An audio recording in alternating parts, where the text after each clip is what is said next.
Bismillahirrahmanirrahim. Assalamualaikum warahmatullahi wabarakatuh. Apa kabar Asyik Ataki? Alhamdulillah sihat. Adik sekalian sehat ya? Alhamdulillah. Alhamdulillah, alhamdulillah rabbil alamin, wassalatu wassalamu ala asyrafil anbiya'i wal mursalin sayyidina Muhammadin wa ala alihi wa ashabihi ajma'in. Rabbi syrah li sadri wa yassir li amri wahlul 'uqdatam min lisani yafqahu qawli. Rabbi zidni ilman warzuqni fahman. Amin ya rabbal alamin. Asyik Ataki, hari ini kita nak bincang hadis yang keberapa sudah? Hadis ke-16. Hadis yang ke-16. Adik-adik sekalian, alhamdulillah hari ini tadi Asya sudah postkan ya buku 60 hadis kudusi. Semoga esokkan harinya dah boleh sampai, boleh dibaca bersama mak, bersama ayah ya, dan boleh dijadikan sebagai satu buku panduan ya untuk mengikuti 60 siri live bersama kami ya, Ustazah dan juga kawan kita Asyik Ataki ya. Semoga urusan kita semua dimudahkan oleh Allah Ta'ala. Okey adik-adik ya, yang di Kelantan, yang di Sabah, Sarawak, yang di Terengganu, yang di Perak, yang di Selangor ya, yang di Malang ya, di Indonesia, di Surabaya, di mana-mana juga ya, kami doakan semoga kita semua disatukan oleh Allah dalam ikatan ukhuwah Islamiyah sampai akhir hayat, dan semua urusan kita dimudahkan oleh Allah Ta'ala. Amin, amin ya rabbal alamin. Okey Asyaj, hari ini hadis qudsi yang ke-16. Tajuknya tentang apa sayang? Kisah lelaki yang membunuh diri sendiri. Kisah lelaki yang membunuh diri sendiri. Pernah tengok? Pernah tengok orang bunuh diri tak? Tak pernah. Bunuh diri tak apa? Bunuh diri tu Membunuh dirinya sendiri lah. membunuh diri sendiri. Okey, belum pernah tengok ya? Belum pernah tengok, tapi banyak kejadiannya berlaku di Mana-mana. dunia, di mana-mana ya, di Indonesia. Itu yang tengok dekat Sungai Landi, seorang lelaki didapati lepas subuh menggantung dirinya di atas apa? Di atas pokok. Di atas sungai, di bawah pokok menggantung, bukan di atas pokok. Ya, karena mungkin stres, banyak tekanan, depresi. Okey, mari kita senangkan jiwa kita hari ini dengan membaca kisah lelaki yang membunuh dirinya sendiri. Apa hukumnya dan apa akibatnya? Sila adik Asyik Ataki bacakan untuk kawan-kawan semuanya. Baik.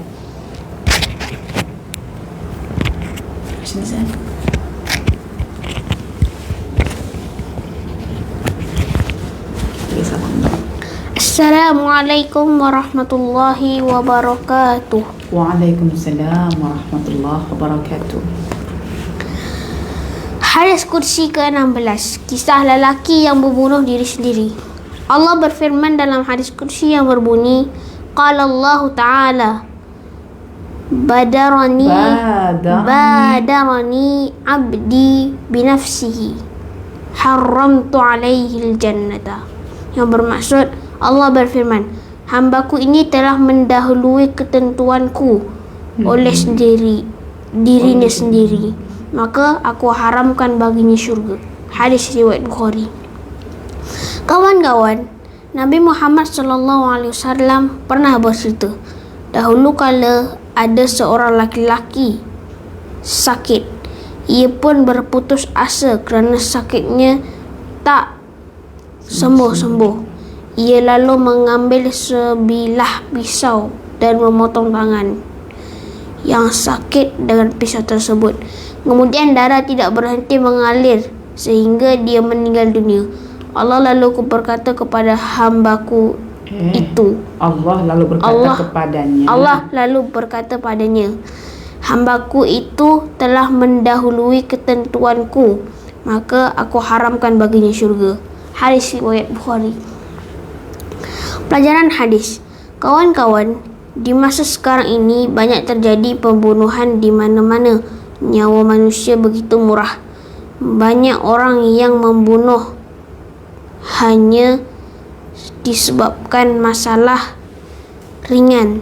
Nah, hadis kursi ini mengajarkan kita untuk tidak mudah melukai atau membunuh diri sendiri atau membunuh orang lain, sebab itu merupakan dosa besar. Jiwa ini kelihatan seperti memiliki sendiri, padahal sesungguhnya milik Allah. Tamat. Okey, baik. Adik Asyas faham ke tak? Faham. Hadis ini? Coba kalau faham jelaskan sekejap kepada kawan-kawan. Nabi Muhammad SAW pernah bercerita Kawan-kawan pada suatu kala dah lama, ada seorang lelaki yang sakit yang tidak ada ujung-ujungnya, tak sembuh-sembuh. Lalu dia ambil sebilah pisau, lalu memotong tangan dia. Darahnya pun tak henti-henti mengalir terus dan sampainya ia meninggal dunia. Akhirnya Allah kata padanya, hambaku itu telah mendahului apa ketentuanku, maka aku haram baginya syurga. Terus dari situ pelajarannya apa yang diambil? Pelajarannya kita harus sabar. Oh, kita harus sabar. Sabar terhadap apa nih? Sabar di atas musibah. Contoh bentuk musibahnya seperti apa? Musibah sakit, stres, banyaklah sebab sampai sebab ringan pun dia pun boleh bunuh diri. Okey, baik.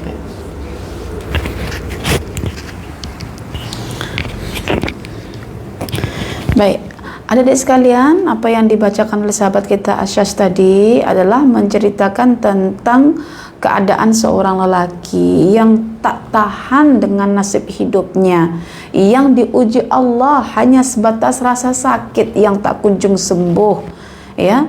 Belum diuji yang lebih besar lagi, ya, fitnah agama itu lebih besar, ya. Tak kunjung sembuh juga, akhirnya memilih untuk mengambil sebilah pisau. Asyas lagi pernah tanya, sebilah itu apa Umi? Sebutan untuk satu pisau itu namanya sebilah pisau. Lalu digoreskan, ya, di tangannya, dipotong, ya, tangannya. Gores itu tak terpotong.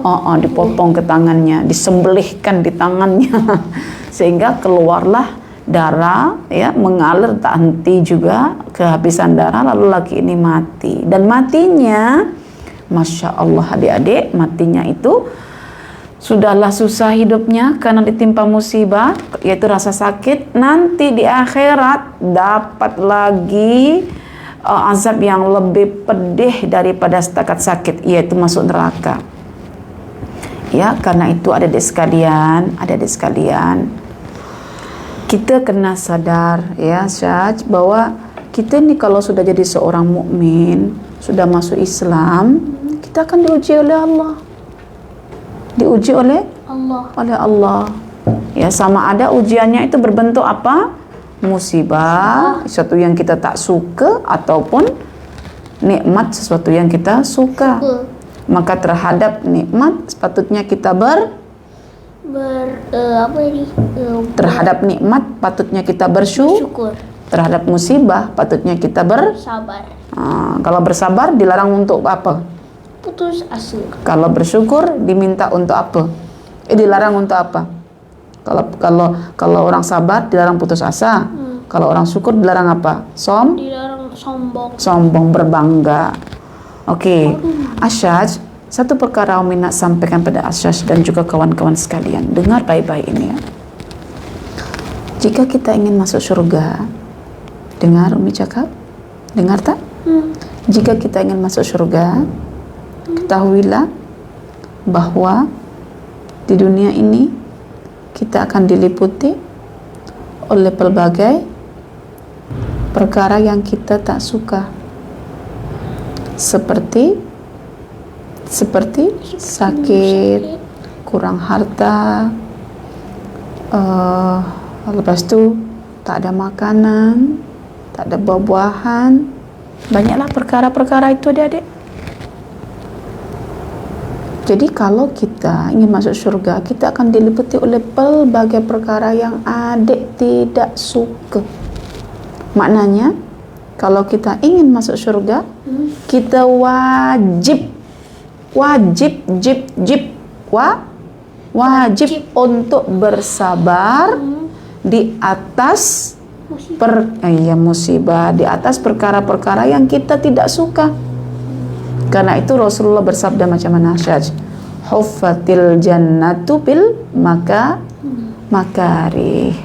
Jadi surga itu diliputi oleh perkara-perkara yang kita tak suka di dunia. Jadi syarat untuk masuk surga kena susah, dan untuk menjalani kesusahan diperlukan kesabaran. Lelaki ini sabar ketika menjalani kesusahan? Tak. Apa bukti lelaki ini tak sabar? Dia bunuh diri. Bagaimana cara dia bunuh diri? Memotong tangan. Kenapa tangan yang dipotong? Sebab dia aliran darah. Kalau darah habis manusianya, ya habislah umurnya. Paham di sini? Oke. Jadi surga itu adik-adik sekalian yang kita rindukan itu di dunia ini akan diliputi oleh banyak perkara yang adik tak suka. Tak suka mengaji, iya. Tak suka belajar, iya. Tak suka beribadah pun, iya. Tak suka membantu pun, iya. Tapi kalau kita tahu bahwa surga itu ditempati oleh orang-orang yang boleh bersabar, maka dia akan sholat. Sabar sholatnya. Kenapa? Kakinya akan lengu-lengu, akan sakit, betul tak? Bengkak. Dah pernah bengkak tak kakinya sholat? Kalau belajar, kepala pun akan pening, ya. Karena ketika hati itu berpikir, kepala yang ada otak di sini akan mendidih, panas, sehingga orang yang belajar itu kena banyak cukup minum air. Ya adik-adik ya. Oke. Jadi orang yang ingin masuk surga dia akan belajar, dia akan sanggup menahan ngantuk. Pernah tak ada belajar begini? Solat, ya kena sabar karena dia pun tahan ngantuk. Pernah tak setelah subuhnya begini? Pernah? Sering kita? Kena sabar. Dan cara sabar itu bukan dijalani ngantuk begini aja. Contoh, siang hari kena tidur, jaga qailullah, iya kan? Malam harinya kena tidur awal, istirahat, ya. Semua serba dijaga. Itu orang sabar, ya kan? Nah, mungkin seronok kan? Malam tak tidur boleh nonton, seronok itu. Tapi apa boleh jaga sholat pagi? Apa boleh jaga kerja di waktu pagi? Nanti tidur, nanti malas, banyak menguap, disuruh kerja mama tak nak, disuruh bangun untuk mandi dan belajar Quran tak nak, suruh zikir dah tak tahu mulutnya cakap apa, kan? Betul. Sekarang kita bincang sabar. Oke. Jadi kalau surga itu seperti itu keadaannya adik-adik, kita kena jaga sholat kita dengan kesabaran, tapi dengan usaha yang baik juga ya, kalau lelahnya dijaga. Kemudian kita juga akan sabar ketika kita belajar, bukan cuma sholat, bukan cuma belajar lagi, kita juga akan sabar dalam membantu ibu dan ayah, sabar dalam segala hal kebaikan, zikirnya pun kena sabar. Sabar dalam berzikir itu kena faham nama-nama Allah. Tak kena adik nak membaca misalnya Allah Ar-Rahman, tapi tak tahu Ar-Rahman itu apa. Lepas tu doa ya Rahman ya Rahim bi rahmatika astaghits, ditanya apa Rahman Rahim, tak tahu. Itu tandanya orang tak sabar. Jadi sabar itu kena belajar. Dan ketika belajar mesti sabar.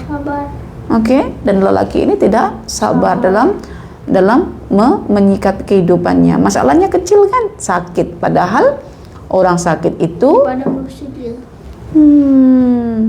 orang sakit itu diminta untuk bersabar supaya kedudukannya itu diangkat oleh Allah, dosa-dosanya akan dipadamkan. Pertanyaannya, adik Asas boleh tak jawab? Kenapa atuk-atuk kita, nenek-nenek kita, kalau sudah berumur, sudah tua, selalunya mereka akan menderita kesakitan. Tolong bagi tahu alasannya. Memang dah tua tu memang ajal. Bukan. Kenapa ketika sudah berumur, macam nenek kita, atuk kita, mbah kita, siapa je lah yang sudah berumur 60 ke atas, 70, 80, itu kenapa hidupnya diliputi oleh kesakitan, sakit jantung lah. Supaya anaknya sabar. Bagus. Itu untuk anaknya. Untuk ibu bapaknya, untuk mereka yang sakit, juga sabar lah.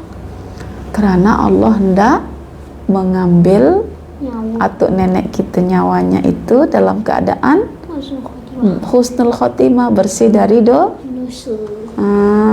Karena Allah hendak menempatkannya ke dalam syurga.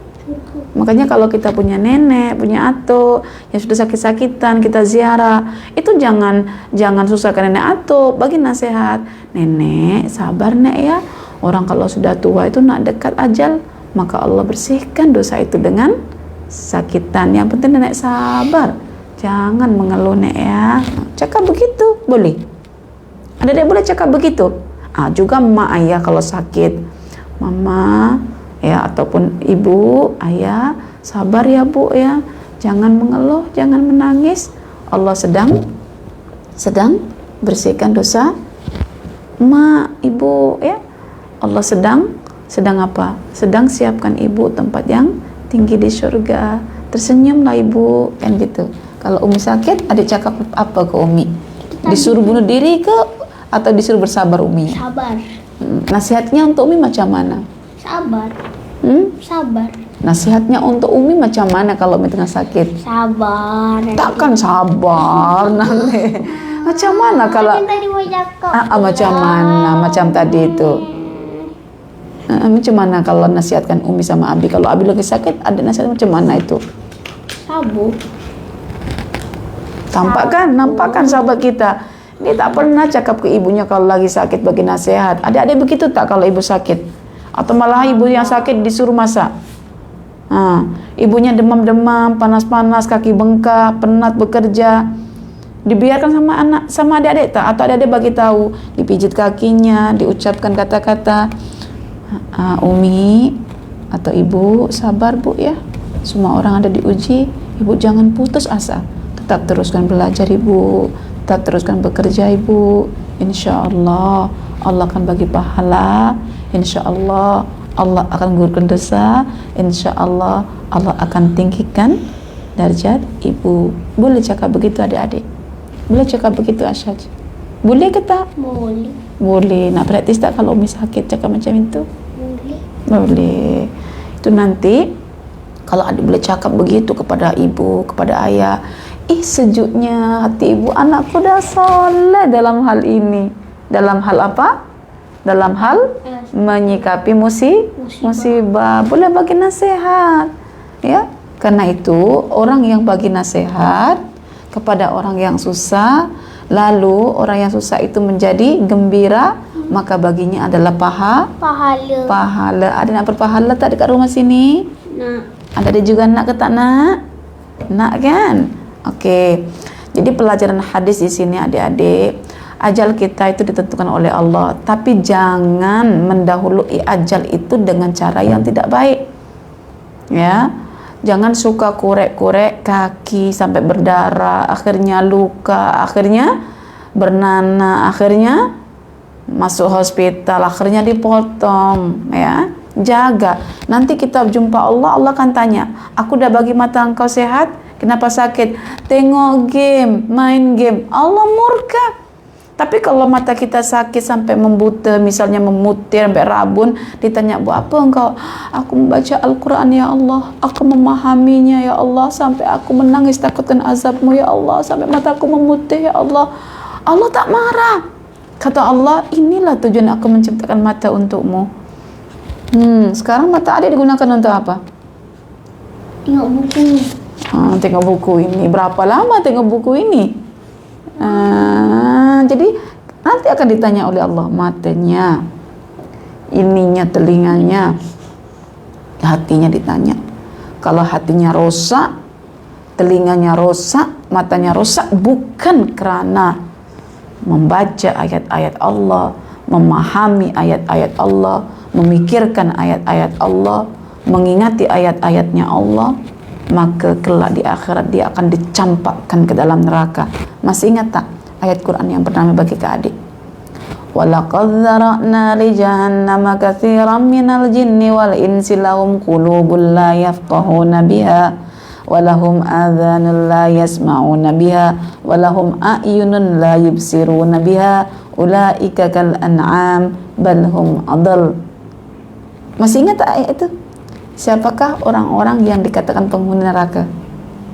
Orang-orang yang tidak menggunakan kolbunya untuk memahami, telinganya untuk mendengar, matanya untuk melihat ayat-ayat Allah, maka Allah akan mencampakkan kita ke dalam neraka. Pertanyaannya adik-adik, apa yang Allah bagi sudah dijaga belum? Matanya dijaga, jangan lagi main dan nonton game ya. Telinga dijaga belum? Jangan lagi dengarkan musik, nyanyian orang-orang kafir yang banyak pesan-pesan buruknya. Hatinya dijaga belum? Jangan lagi ingat perkara-perkara maksiat. Jangan merancang memikir perkara-perkara yang tidak elok. Nantilah nak curi handphone mama, nantilah nak tengok benda ini tanpa pengetahuan mama, nantilah begini. Hatinya jangan digunakan memikir perkara-perkara yang tidak baik.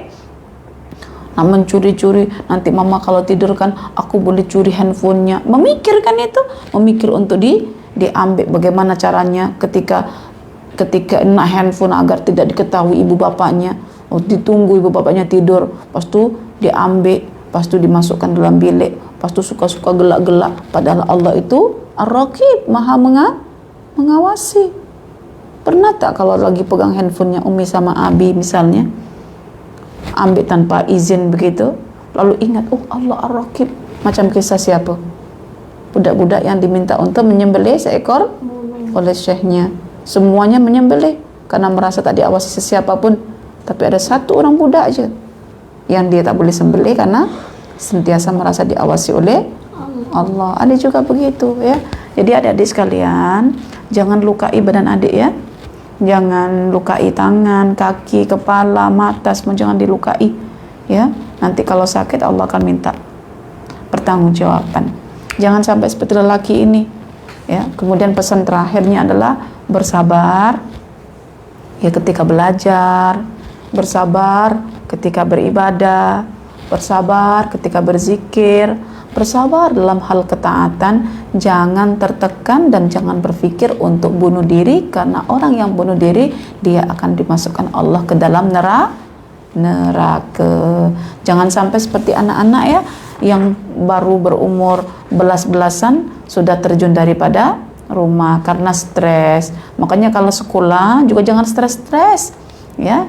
Ya, belajar yang elok. Tak mampu, serahkan pada Allah. Tak faham, coba tanya sama mama sama papa. Mama sama papa juga begitu ya. Jangan buat anak-anak stres. Jangan ditekan-tekan terus. Kamu pernah stres ke sekolah? Stres ke sekolah pernah ya. Jangan ditekan-tekan terus. Nanti anak-anaknya berpikir untuk bunuh diri. Karena kalau bunuh diri itu disebabkan karena ibu bapaknya yang menekan anaknya, sampai anaknya kadang stres, kadang gila, kadang pilih bunuh diri. Yang berdosa siapa? Yang membunuh siapa? Ibu bapaknya sendiri ya. Jadi pelajaran ini bukan hanya untuk kita sebagai orang. Neraka juga pasal dia tak sabar. Iya, tapi puncanya siapa juga akan dapat ya. Kalau puncanya itu karena ibu bapaknya akan ditanya oleh Allah, kenapa anak kamu bunuh diri? Kata anaknya, wahai Allah, sebelum kau tanya aku tentang kenapa aku bunuh diri, coba soal ibu bapak aku dulu, biar dia bertanggung jawab. Kenapa dia buat saya seperti itu? Makanya Umi tak mau tekan adik. Mau belajar tak belajar, ya Umi bagi contoh aja. Orang belajar Allah akan angkat kedudukannya. Orang belajar itu senang hidupnya. Orang belajar itu akan apa? Akan dilayan oleh para malaikat. Orang yang belajar itu akan hari itu bincang apa? Akan diliputi oleh rahmat oleh malaikat. Ada malaikat yang kerjanya mencari ahli apa? Majelis ilmu kan. Jadi di situ ya, jangan Umi tak mau tekan ya, Umi tak mau tekan Asyas, puan-puan ya, ibu-ibu yang sekarang mendengar, jangan tekan anak-anak. Kita bagi anak diskus secara fleksibel, kita ajarkan, kita macam cara Rasulullah walaupun tidak ada sekolah yang formal begitu, tapi hari-hari anak belajar kehidupan bersama Rasulullah ya. Jadi anak-anak itu ibarat bekas yang akan menampung kesabaran kita, wahai ibu ya. Kita kena sabar, sekali kita tak mampu untuk bersabar, kita segera beristighfar, kita memang akan lepas juga ya. Lebih banyaknya kita tak bersabar, lebih banyaknya kita beristighfar. Karena itu pernah ingat hadis Nabi, la saghirata ma'al israri wala kabirata ma'al istighfar. Jadi adik ini sebetulnya adalah tempat Umi mencurahkan kesabaran. Kalau Umi tak sabar ya, maka Umi akan mohon ampun kepada Allah. Adik juga begitu, bagi nasihat Umi jangan putus asa mendidik adik Umi, begitu ya. Oke, adik semuanya paham ya pelajaran hari ini? Oke, saya minta adik Asyas berpesan kepada diri sendiri dan juga untuk kawan-kawan apa pelajaran utama hadis ini, dan ditutup dengan doa kafaratul majlis ya. Keutamaan hadis ini adalah mengajar kita untuk bersabar. Bersabar ya. Atas ujian. Dan ujiannya itu banyak lah. Dan jangan putus asa. Biasanya kalau anak-anak itu ujiannya apa kalau anak-anak itu? Anak tuh ujiannya ujiannya anak-anak itu apa? Ujiannya anak-anak tuh banyak lah. Contohnya apa? Macam tak dimasakkan sama ibu dia sabar. Tak dimasakkan ibunya dia pun sabar. Contoh lagi apa? Disuruh belajar pun sabar. Masa kecil kan masa belajar kan? Ujian paling besar adalah belajar. Belajar. Adik sabar tak belajar? Lepas ini nak sabar ke tak? Nak. Nah, berapa jam adik belajar nanti pas ini? 1 jam. Janji ya? Tak. Oke, tutup dengan kafaratul majlis. Subhanakallahumma wa bihamdika asyhadu an la ilaha illa anta astaghfiruka wa atubu ilaik. Amin. Wassalamualaikum warahmatullahi wabarakatuh. Waalaikumsalam warahmatullahi wabarakatuh.